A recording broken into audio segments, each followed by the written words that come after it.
Hello guys, welcome back to my channel. So today's video is about prepositions. Prepositions is a very basic English grammar topic and there are plenty of prepositions which we need to study, but we will work upon these prepositions which are on your screens for today. So let's start. So preposition is a word which is divided into two parts which are pre and position. General cases में prepositions किसी भी noun का position बताते हैं but not in every case. So सारे cases में like in every case prepositions एक sentence formation में हेल्प करते हैं and secondly they tell us about the relationship of all the words in the sentence. Okay, so prepositions can be divided on three bases which are time, place and semantic. So now we will study these three types further in the video. So let's start.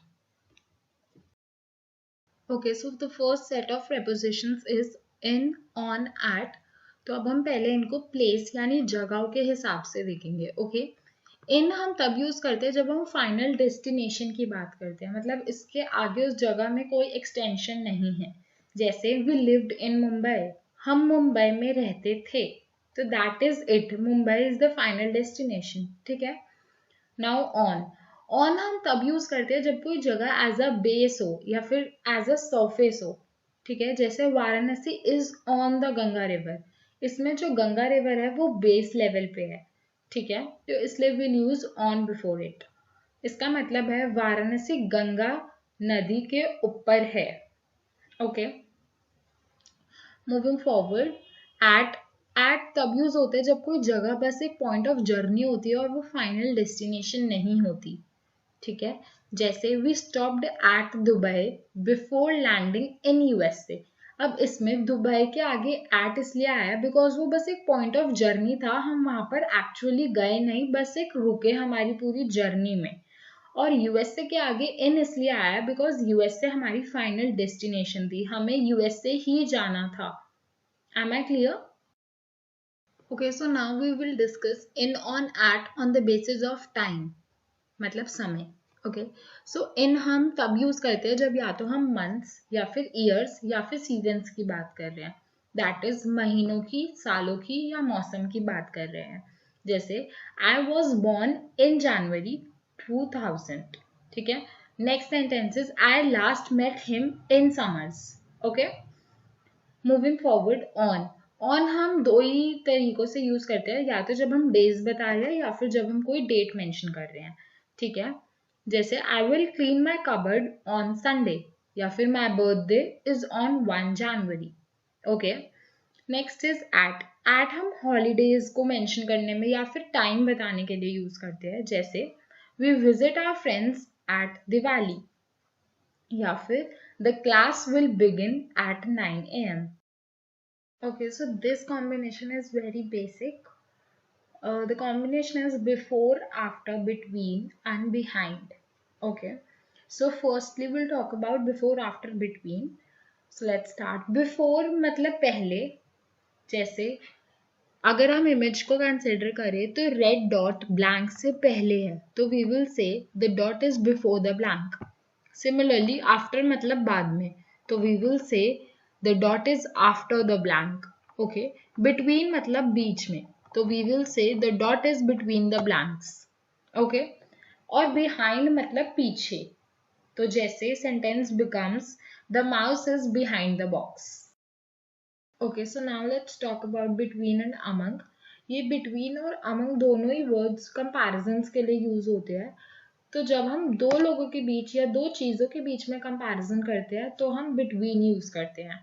जैसे Veer is better between Veer and Dheeraj. इसमें दो लोगों की बात हो रही है, उसमें से वीर बेटर है, इसलिए हमने बिटवीन यूज करा है.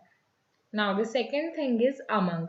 अमंग भी कंपैरिजन में यूज होता है, बट वो कंपैरिजन जो हम बहुत लोगों में कर रहे हैं. ठीक है. जैसे Veer is a better choice among all the dancers, मतलब इसमें सारे डांसर्स आ गए, बहुत सारे लोग आ गए. मेजरली दो से ज्यादा लोग होते हैं तो वी यूज अमंग, और दो लोग होते हैं तो we use between. Okay, so now let us talk about these four words which are above, over, under और बिलो. ठीक है. सो अब जैसे अबव और ओवर दोनों ही का मतलब होता है ऊपर, बट अबव मीन्स बहुत ज्यादा ऊपर और ओवर मीन्स थोड़ा सा ऊपर। तो अब जैसे एक कंडीशन होती है ओवर में कि इट हैज टू टच या cover the thing. If we look at the picture, we can say the bird is flying above the parachute or the bird is flying above in the sky. ठीक है, अब above हमने इसलिए use करा because the bird is not touching the child or the parachute.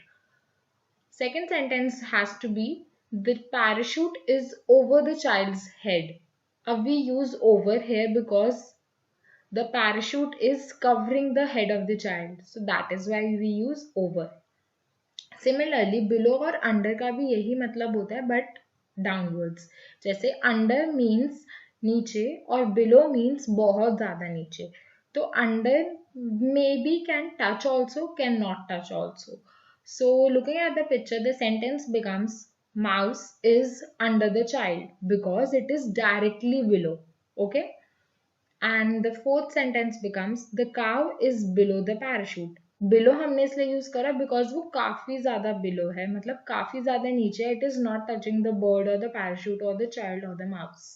I hope I am clear. Okay, so beside और besides बहुत ही similar words है but in दोनों ही वर्ड्स के बहुत डिफरेंट मीनिंग्स होते हैं।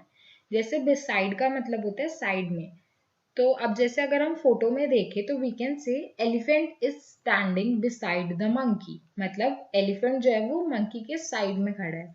और बिसाइड्स मतलब होता है इनके अलावा, जैसे इन एडिशन। ओके, तो अब जैसे अगर हम फोटो में देखें तो we can say besides monkey elephant has many friends. जैसे अब फोटो में भी मंकी के साथ बहुत सारे एनिमल्स है, तो वी कैन से मंकी के अलावा एलिफेंट के बहुत सारे फ्रेंड्स है। So the most common prepositions on the basis of time are for, since and till. अब फर्स्टली फॉर हम तब यूज करते हैं जब हमें एक टाइम पीरियड दिया होता है, जैसे 5 साल, 10 साल, 3 महीने, 6 महीने। जब ऐसा कोई भी स्टेटमेंट होता है तो we use for.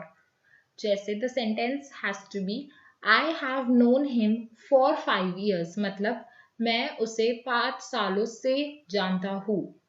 Next is since is a point of time, मतलब उस समय से।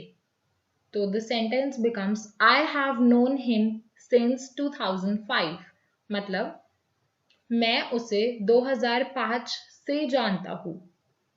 और फर्स्ट सेंटेंस में था मैं उसे 5 सालों के लिए जानता हूँ। समझ में आया difference? The third is till होता है जब तक, मतलब a passage of time. May be उसके बाद का हमने कुछ मेंशन नहीं करा। जैसे आई have known him till his graduation, मैं उसे उसकी ग्रेजुएशन तक जानता था। अब मे बी उससे बात नहीं होती, अब मैं उसे नहीं जानता, कुछ भी। So the difference is very minimal but there is a difference. So these 5 are the most common semantic prepositions. Semantic मतलब किसी वर्ड को फॉर्म करने में या पैराग्राफ को फॉर्म करने के लिए जो prepositions यूज होते हैं that are known as semantic. Okay. So starting with the first one, by. Come and sit by me मतलब साइड में। by is beside और साइड में, ठीक है। तो it becomes आओ मेरे पास बैठो या मेरे साइड में बैठो। Second is for is किसी के लिए। Okay, so the sentence is come and sit for me, आओ और मेरे लिए बैठो। थर्ड इज विद मतलब साथ। तो come and sit with me, आओ मेरे साथ बैठो। फोर्थ इज फ्रॉम मतलब होता है वहां से। तो the sentence becomes I came from USA today, मतलब मैं आज अमेरिका से आया। ओके, ऑफ इज उसका, मतलब ये ओनरशिप बताते हैं। तो the sentence has to be I missed food of my mother, मतलब मैंने मम्मा का खाना मिस करा। ओनरशिप बता रहे हैं ना, food of my mother, so that is why it is a semantic preposition. So now it is the time for tips for prepositions. So the first tip is always practice prepositions in sentences. मतलब जब भी आप prepositions पढ़ो जैसे on, it, by, for, while, ये सारे words आपको as words नहीं पढ़ने बट इनका usage sentence में देखना है और तभी पढ़ना है. Okay. Second tip is translate the sentence in easier language and then fill the preposition. मतलब पहले आपको question समझना पड़ेगा like what is asked. आप उसको ट्रांसलेट कर सकते हो हिंदी में या किसी भी लैंग्वेज में जो आपको इजी लगती है और उसके बाद जो पूछा है उसी के हिसाब से prepositions fill करने हैं. Third is a task. I have prepared a practice worksheet for all of you. You need to answer the questions in the worksheet.